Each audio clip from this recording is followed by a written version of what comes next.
அனைவருக்கும் மாலை வணக்கம். எங்கள் குடியில் பெண்கள் முதலாம். உண்மையிலே எத்தனையோ பெண்கள் பற்றி படம் வந்திருக்கும், நீங்கள் எல்லோரும் பார்த்துருப்பீங்க. அதில் பெண்களின் புரட்சி பெண்கள் கதையை நிறைய பார்த்துருப்பீங்க. அதில் இந்த படம் முதலாக இருக்கும். பெண்களுக்கு ஒரு பிரச்சனைன்னா, மண்ணுக்கு ஒரு பிரச்சனைன்னா பெண்கள் தான் முதல்ல வருவாங்கிறது நம்ம ஆதியில் நடந்த சம்பவங்கள். இன்றைக்கி தெரியும், உலகம் முழுதும் இராணுவத்தில் பெண்கள் இருக்கும். ஆனால் அதில் முதல் பெண்கள் இராணுவம் அமைத்தது தமிழர்கள். அதனால்தான் அந்த பெண்களை நாம் தெய்வமாக வச்சுருக்கிறோம்.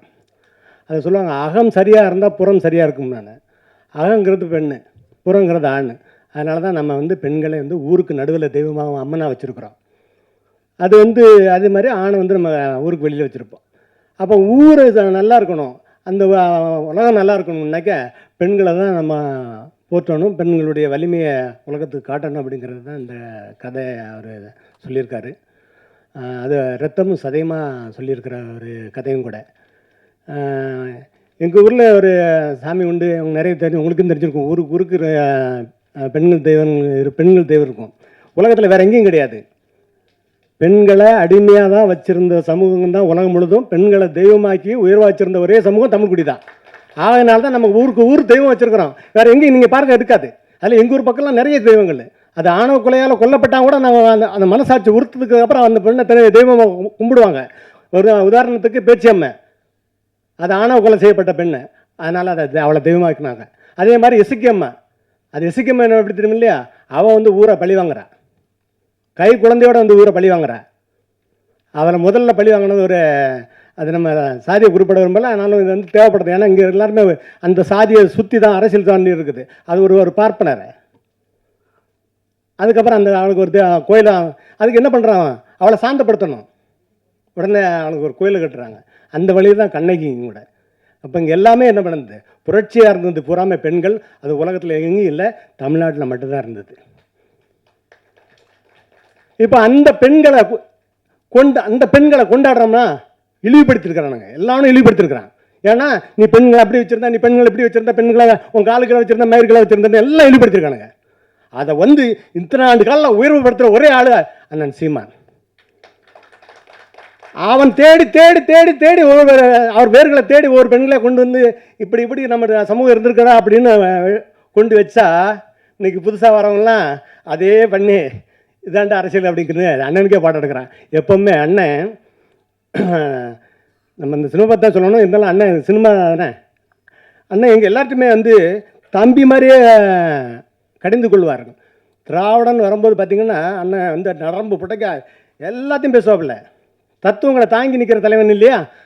ஆனால் தம்பின்னு வரும்போது மட்டும், ஏய் ஏன்டா அவன் குறுக்கு மறுக்க ஓடிப்பிட்டு இருக்கான், அவன் சொல்லி வைடா அப்படின்னு சொல்கிற மாதிரி தான் நான் நினைக்கிறேன். அதுதான் அண்ணன் நினைப்பாப்புல. அண்ணன் உரிமையோட ஒரு தம்பியை கண்டிக்கிறாப்புல. ஏன்னா முன்னாடி வந்தவன், முன்னாடி களத்தில் நின்றவன். அது எப்படிப்பட்ட களத்தில் எந்த நேரத்தில் நின்றவன், வலியோடு பிறந்த அந்த ஒரு இரத்த பிளம்பில் பிறந்த ஒரு குழந்தை நாம் தமிழர் கட்சி, அதுக்கு தலைமை தாங்கி நிற்கிறாப்புல அண்ணன். அதனால் நம்ம அவரை எல்லோரும் பின்பற்றணும். அப்படிங்கிறதுனால தான் நானும், நமக்குள்ளே என்ன இருந்தாலும் சரி அண்ணனை தேடி தேடி போகிறது அதுதான் காரணம். அதனால் அண்ணன் எல்லாருமே சொல்லுவாங்க, ஆனால் வீழ்த்த முடியாத ஒரு மனிதன் இருக்கிறான்னா அண்ணன் சீமான். ஏன்னா வேறு எவனாக இருந்தாலும் அரசியல் விட்டு ஓடி போயிருப்பான். உங்களுக்கு தெரியும், நீங்கள் ஊடகத்தில் இருக்கிறீங்க எல்லோரும். ஏன்னா அவ்வளோ வீச்சு, கல்லும் சொல்லும் அவ்வளோ வீச்சு, எதையும் சேட்டை பண்ணாத ஒரு மனிதன் அது அண்ணன் சீமான் தான். யாருன்னா இருந்தாக்க ஐயோ தமிழ் தேசமாக ஒன்று இந்த திராவிட தேசத்து கூட போயிட்டு அவங்கள்ட்ட போய் கை கட்டி நின்றுருப்பாப்புல, நிற்கவே இல்லை. ஆகையினால் அவன் வீழ்த்த முடியாமல் இருக்கிறான். அவனை அண்ணனும் தம்பிகளுமாக அவனை தாங்கி பிடித்து கொண்டு இருக்கிறார்கள். இது அந்த மாதிரி ஒரு புரட்சிகரமான ஒரு கதை தான் இந்த ஆட்டி. இந்த ஆட்டிங்கிறது நம்ம எனக்கு இந்த முதல்ல இந்த பேர் எல்லாத்துக்கும் கொண்டு போய் சேர்க்க வேண்டியிருக்குது. நம்ம என்ன ஒரு பெண் ஆட்டின்னா தலைவி, பெண் தலைவி. உடனே இவன் சொல்கிறாங்க, அவன் ஆணுக்கு அடிமை ஒரு ஒஞ்சாதி அப்படின்ட்டான். பாருங்கள் எவ்வளோ உயர்வாக வச்சுருக்கிறான்.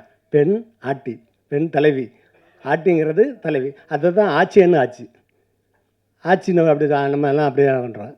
அப்படிப்பட்ட ஒரு பெண்களை தாங்கி நின்ற ஒரு சமூகம், அந்த சமூகத்துக்காக அந்த ஒரு படம். அப்புறம் நீங்கள் இந்த மாதிரி படங்கள்லாம் இப்போ எல்லோரும் பேசிக்கிட்டு இருந்தாங்க. அவங்களுக்கு எல்லாருக்கும் இந்த மாதிரி படம் வர்றதில்ல, அதுக்கு வாய்ப்பு கொடுக்கறதில்லன்னு.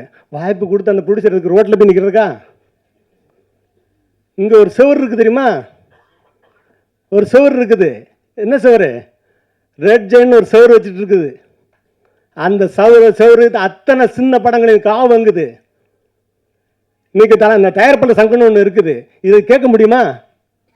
இன்னைக்கு அவங்க அதாவது இன்னைக்கு ஒரு படம் மக்கள் ஒரு படம் வந்துச்சுன்னா இன்னொரு கூட ஒரு படம் அந்த படம் பார்க்கறதுக்கு தயாராக இல்லை.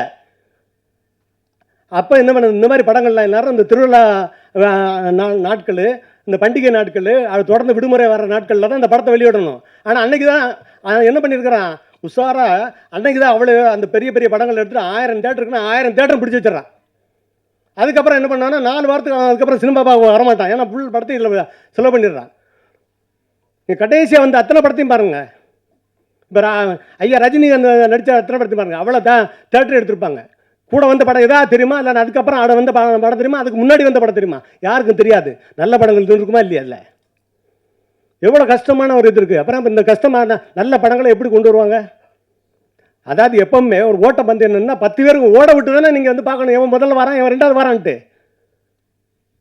நீங்கள் ஒருத்தனே ஓட வச்சுட்டு முதல்ல வந்துட்டான்னா என்னடா பைத்தியக்காரன் மாதிரி இருக்குது. அதுதான் சொல்கிறேன், அந்த சுவர் இருக்கிற வரைக்கும் இந்த தமிழ் திரையுலகம் விளங்காத. அடுத்தாலையும் அந்த சுவருக்கு தலைமை தாங்கிற ஒரு இளவல் வந்தாச்சு. சினிமா தான். நீங்கள் ஒவ்வொரு இயக்குனரும் சினிமா எடுக்கணும் ஊர்லேருந்து என்னை மாதிரி வாய்ப்பு தெரிந்து யாரும் சினிமாவுக்கு சம்மந்தம் இல்லாத ஒரு ப்ரொடியூசர் நிறைய இருக்குதுங்க. எங்கள் மேனேஜர்லாம் நிறைய இருக்கிறாங்க. அவங்கள்ட்ட கேட்டு பாருங்கள், யாராவது ஒருத்தரை பிடிச்சி வந்துடுவான். அப்படி ஏன்னா இந்த படத்தை எடுத்த உடனே நேராக கொண்டு போய் ரெஜிஸ்ட்ரேஷனில் கொடுக்குறோம், ரிலீஸ் பண்ணுறோம், அதுக்கப்புறம் நம்ம ஓடிடிக்கு சன் டிவியில் விற்கிறோம், அப்படி இப்படி சொல்லி ஏமாற்றி கூட்டு வந்துடுவாங்க. 100க்கு 98 பேர் அப்படி ஏமாந்து அதுக்கப்புறம் காணாமல் போயிருப்பான். வரும் அடுத்த படம் எடுக்கவே முடியாது. நீங்கள் தொடர்ந்து படம் எடுக்கிற ப்ரொடியூசர் இருக்கானா? கிடையாது. மேனேஜர் எடுக்கிறாங்க. அது கூட இப்போ அதுதான் இப்போ இந்த கடைசி கட்டத்தில் நிற்குது. மேனேஜர்ஸ் எல்லாம் நான் மேனேஜர்ஸ் முதல்ல தயாரிப்பாளர் ஆகக்கூடான்னு சொல்லலை. ஆனால் இவங்க என்ன பண்ணுறாங்க, அந்த ஹீரோ தாஜா பண்ணி நீ 10 கோடி வாங்கிட்டு இருக்கியா, நீ 20 கோடி உனக்கு சம்பளம், நீ கால் ஷீட் கொடுங்கன்னு அவன்கிட்ட தாஜா பேசி வாங்கிட்டு அடுத்தால போய் ஃபைனான்ஸ் அந்த ஹீரோவை காட்டி படம் வாங்குறாப்புல. அப்படி எத்தனை படம் நிற்குது. இந்த ராம் பிரபு இங்கே இருக்கிறாரு, அவர் சினிமாவில் அவ்வளோ மேனேஜராக இருந்தார், அவருக்கு தெரியும். அப்படி எத்தனை படம் நிற்குது இந்த ஃபைனான்ஸ் வாங்கிட்டு. இன்றைக்கி ஃபைனான்ஸ் என்ன கடைசியில் ஆகிப்போச்சு, பெரிய ஹீரோவுக்கு ஃபைனான்ஸ் கொடுக்க முடியாது அப்படின்னு சிண்டிகேட் போடுற அளவுக்கு ஆகிப்போச்சு. அப்போ இந்த தமிழ் திரையுலகம் எங்கே இருக்கும்? ஆந்திரா பாருங்கள், எல்லா இடத்துலையும் நல்லா இருக்குது. ஆந்திராவில் தயாரிப்பாளர் சினிமா இருக்குது, கர்நாடகாவில் தயாரிப்பாளர் சினிமா இருக்குது, கேரளாவில் இருக்குது, இந்தியில் இருக்குது. அப்போ இங்கே நீங்கள் என்ன பண்ணுறீங்க? இங்கே தேட்டரை பூரா ஆக்கிரமிச்சு வச்சு படத்தை எடுத்துகிட்டு ஓட விட்டுட்ருக்கீங்க. அது ஏன்னா ஏதாவது உங்களுக்கு அந்த படங்கள் போனதுக்கப்புறம் இந்த இன்றைக்கி இருக்கிற பெரிய ஹீரோ படம்னா கூட நீங்கள் சொல்லுங்கள், ஒரு வாரம் கழித்து அந்த படமோட பேரை உங்களுக்கு ஞாபகம் இருக்காது. இதெல்லாம் சங்கம் வச்சுருக்கிறாங்க, ஒருத்தரும் கேட்குறதில்ல. எல்லோரும் அன்றாட வாழ்க்கை அவங்களுக்கு கிடைச்சா போதும் அப்படின்ட்டு அவங்க வாழ்ந்துட்டு இருக்கிறாங்க. ஆனால் ஒன்று இயற்கை மாற்றத்தை வரும் 2026. அதை அந்த நம்பிக்கையோடு தான் காத்துட்ருக்கோம். ஆனாலும் நமக்கு என்ன இருக்குது, எனக்கு என்ன ஆனாலும் எல்லோரும் எனக்கு இன்னைக்கு கூட அந்த வேல்ராஜ் அவர் கேமராமேன் கேட்டார் என்கிட்ட, ஐயா சார் நீங்கள் என்ன பண்ணுறீங்க, தொடர்ந்து படம் எங்கிருந்து வருது, தொடர்ந்து படம் எடுத்துகிட்டு இருக்கீங்க அப்படின்னு. நான் படம் எடுக்க தான் வந்தேன். நான் ஒரு இடத்துல போய் அசிஸ்டன்ட் டைரக்டராக போயிட்டு நின்னேன். நான் அதுக்கப்புறம் மாதிரி எனக்கு அதுக்கப்புறம் நான் இன்றைக்கி ஒவ்வொரு அசிஸ்டன்ட் இன்றைக்கி படம் எடுக்காமலே அசிஸ்டன்ட் டைரக்டராகவே இருந்து போனவன் நிறைய இருக்கிறான். அந்த வேதனை இப்போ அந்த உச்சக்கட்ட வேதனை அதுதான். கல்யாணம் பண்ண முடியாமல் எத்தனை இயக்குநர்கள் இருக்கிறான், படம் எடுத்தால் கல்யாணம் பண்ண முடியும் அப்படின்னு வாய்ப்பு இல்லாமல் இருக்கிறாங்க. இப்போ அப்படி ஒரு இக்கட்டான ஒரு சூழ்நிலையில் இருக்கும்போது எனக்கு அந்த வாய்ப்பு கிடைச்சதுனால நான் என்ன பண்ணுறேன், தொடர்ந்து படம் எடுக்கிறேன். ஏன்னா நான் படம் எடுக்க தான் ஊர்லேருந்து வந்தேன். நான் எங்கே போனாலும் பாம்பே எங்கே போனாலும் சரி படம் எடுக்க தான் வந்தேன். நான் படம் எடுத்தேன். அதுக்கப்புறம் என்னை 2009 என்னுடைய இனம் செத்து கிடக்கும்போது ஒரு வலி தாங்க முடியாமல், யாரா என்னடா ஒருத்தன் இல்லையே அதை கேட்க ஒரு நாதி இல்லையாடா அப்படின்னு சொல்லிட்டேன். ஏன்னா டிவியில் கூட போட விட மாட்டேன்ட்டான், ஏதோ ஒன்று போடலை. டைம்ஸ் சேனலில் மட்டும் தான் போட்டிருக்கான். டைம்ஸ் அதில் பார்த்து வேதனைப்பட்டு அதுக்கப்புறம் நானும் ஒருத்தர் என்னுடைய மேனேஜர், சினிமா மேனேஜர், நான் அதே நேரம் அதே இடம் படம் எடுத்துகிட்டு இருக்கிறேன். அந்த மேனேஜர் அவர் தான் அஜித் ரசிகர் மன்ற தலைவராக இருந்தாவில் ராஜா, அவர் அண்ணன் வீட்டுக்கு அனுப்பியிருந்தேன். ஏன்னா அண்ணன் ஒரு தனியாக இருக்கான்டா நம்மளை போவோம் அப்படின்னு. ஏன்னா எனக்கு அவர் தெரியாது, அவன் மேனேஜராக இருக்கான்னு அவர் தெரியும்ட்டு அனுப்பியிருந்தேன். அவன் போயிட்டு சொன்னான், டே ஐயா என்கிட்ட சொல்கிறாப்புல, என்ன சார் அங்கே வேண்டாம் சார், ஏன்னா அவர் அங்கே வீட்டில் ஒரே கத்திட்டு இருக்காரன் அப்படின்னா. என்னடா கத்துறாருன்னா, அண்ணா உனக்கு என்னென்ன ஆச்சு அண்ணா, உனக்கு என்ன ஆச்சு அண்ணா அப்படின்னு. 2009 மே 17 அந்த தேதி அது. அப்போ இப்படிலாம் நம்ம இருக்கிற அந்த அதனால் அந்த திசை மாறி மறுபடியும் அங்கே போய் அண்ணன் கூட ஒரு பயணித்தேன். இப்போவும் பயணிக்கிறேன், அது வேறு விஷயம். இப்போ எங்களால் வெளியில் ஏற எங்கேயும் போக முடியாது. அதனால் சொல்கிறேன், எத்தனை பேர் வந்தாலும் சரி, எத்தனை சூப்பர் ஸ்டார் வந்தாலும் சரி, அங்கே அந்த தமிழ் தேசத்துக்காக நீ என்ன சொல்லி சீமான் அவர்களை வீழ்த்து நினைச்சாலும் முடியாது. ஏன்னா அவ்வளோ பேர் அவன் அங்கே தான் இருப்பான், எங்கே போனாலும் சரி தமிழ் தேசத்து அந்த சிந்தனையில் தான் இருப்பான். இப்போ வந்து ஒன்றும் இல்லை, நான் வந்து இது ஓப்பனாகவே சொல்லிட்டு போயிடுறேன். ஏன்னா இந்த கூட்டத்தை பார்த்து மிரட்டுற ஆள் கிடையாது அண்ணன், எந்த கூட்டத்தை பார்த்து மிரட்டலாம். ஏன்னா நாங்கள் அண்ணன் நான் சொல்கிறேன் 2010 நான் கன்னியாகுமரியில் பேசிட்டு போயிருக்கிறோம் முத்துக்குமாரோடைய ஜோதி எடுத்து அனுப்புறதுக்கு. சத்தியமாக சொல்கிறாங்க, அந்த கடை வச்சிருக்கிற அத்தனை பேருமே மலையாளி, ஒருத்தன் கிடையாது. 1.5 மணி நேரம் அண்ணன் பேசினாப்புல, இந்த இனத்துக்காக 1.5 மணி நேரம் பேசினாப்புல. அப்படிப்பட்ட வேண்டாம் இந்த கூட்டத்தை வாட்டி மிரட்டினெல்லாம் போயிட மாட்டான் அப்படிங்கிறத நான் சொல்ல வரேன். ஏன்னா அவன் ஒரு கொள்கை தலைவர்னு ஒரு ஆளை பிடிச்சி அடித்தான், கொள்கை தலைவர்னு ஒருத்தர் கூப்பிட்டு வந்து அடித்தாப்புல. அப்போ அண்ணன் மட்டும் இல்லை, நம்ம சாட்ட திருமணம் ஓட அடித்தான்.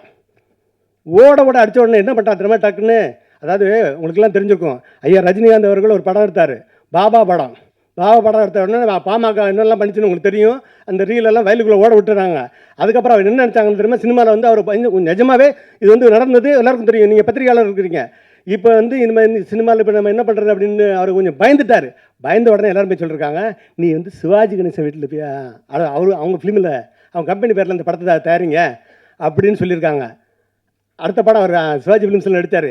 ஏன்னா அவருக்கு பிரச்சனை வர மாட்டாது. அதே மாதிரி இவங்கெல்லாம் எல்லாரும் தமிழ் தேசியக்காரெல்லாம் பெரியார்னு தூக்கி போட்டு அடிக்க போது டக்குன்னு இப்போ எம்ஜிஆர் அண்ணா பின்னாடி போய் ஒழிஞ்சிக்கிட்டாப்புல.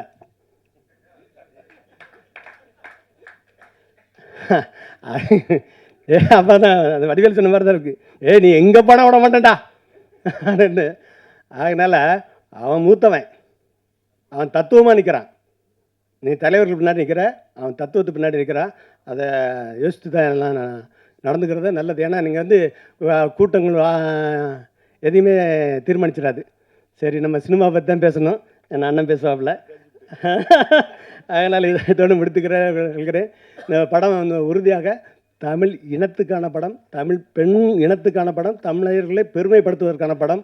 நான் கிட்டு பற்றி மற்ற டெக்னீஷியனை பற்றிலாம் இந்த படத்தினுடைய ரிலீஸ்க்கு அப்புறம் பேசலாம்னு இருக்கிறேன். மற்றபடி யாரும் தவறாக நினைத்துக் கொண்டாம். நன்றி, வணக்கம். நன்றி சார். நீங்கள் அந்த